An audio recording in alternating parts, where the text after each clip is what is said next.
अतिशय महत्त्वाची बातमी तमाम रायगड जिल्ह्यातल्या नागरिकांच्या दृष्टीने मुसळधार पावसामुळे रायगड जिल्ह्यातल्या रोहा इथे कुंडलिका नदीनं धोक्याची पातळी ओलांडली।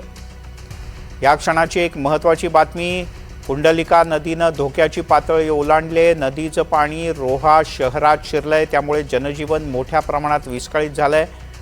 या गंभीर परिस्थितीत Kolad rescue team, NVRS rescue team यांनी युद्धपातळीवर मदत आणि बचाव कार्य सुरू केल्याचं कळतंय। काही दृश्य NDTV मराठीच्या हाती आली आहेत। शहरात पाण्याचं सर्वत्र साम्राज्य आहे।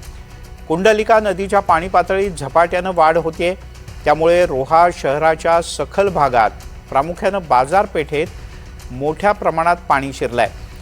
अनेक घरांमध्ये आणि दुकानांमध्ये सुद्धा पाणी शिरलंय, त्यामुळे नागरिकांचं आणि व्यापाऱ्यांचं नुकसान झालंय। सुरक्षित ठिकाणी जाण्यासाठी काही नागरिकांची एकच धावपळ उडाली।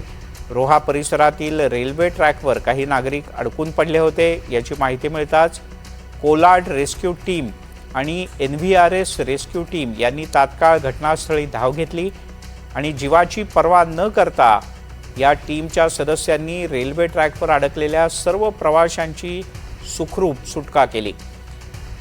125 जणांना सुरक्षित ठिकाणी हलवण्यात आलं। यात महिला, लहान मुलं आणि वृद्धांचाही समावेश आहे।